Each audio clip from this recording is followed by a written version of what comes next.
मी Mahesh More, general manager Krishna Valley Agritech Pune. तर आज आपण या ठिकाणी सय्यद पिंपरी नाशिक या ठिकाणी डिकले साहेबांच्या शेतामध्ये आहोत. यांना टोमॅटोवरती डाउनी मिल्ड्यूचा प्रादुर्भाव झालेला होता आणि त्या अनुषंगाने आपण इथे कृष्णा व्हॅलीचं अमृत आऊट याची शिफारस केलेली होती. तर डिकले साहेबांना विचारूया आपण त्यांचे अनुभव काय आहेत. नमस्कार डिकले साहेब. नमस्कार. सर, हा प्लॉट आपला जो आहे टोमॅटोचा, याची लागवड कधीची आहे? 24 जून. 24 जूनची आहे. ओके. आणि त्याला तर सध्या काय प्रॉब्लेम आहे? हे फुलगळीचा. तुम्ही हे फुलगल इथे पाहू शकता. त्याचं इन्फेक्शन कसं आहे.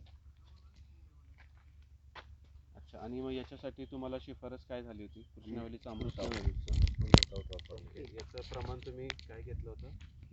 400 ते 500. 400 ते 500 ml. अच्छा, म्हणजे टिपाला 400 ते 500 ml ची शिफारस झाली. आता ह्याला फवारा घेऊन किती दिवस झालेले आहेत? 4 ते 5 दिवस. 4 ते 5. तर तुमचा अनुभव काय सांगू शकाल? थोडा आमच्या फरक शेतकऱ्यांना चांगला जाणवला. जसं नवीन. अच्छा. तर सरांना असं सुचवायचं आहे की जो अटॅक आलेला होता तो अटॅक त्याच ठिकाणी थांबलेला आहे आणि त्याचंच लक्षण म्हणजे तुम्ही ह्या ठिकाणी पाहू शकता की त्याचं जे फ्लॉवरिंग आहे, म्हणजे दावणी तिथेच थांबून त्याचं फ्लॉवरिंग आणखी चालू झालेलं आहे. तर मी आणखी साहेबांना विनंती करतो की आणि एक 4 दिवसाच्या अंतराने अमृत आऊट आणि त्याच्यासोबत बायोसिल याचा एक तुम्ही फवारा घ्या. आपल्या टिपाला 400 मिली त्याचं प्रमाण आहे. टिपाला 400 मिली म्हणजे 200 लिटरसाठी 400 मिलीचं प्रमाण आहे.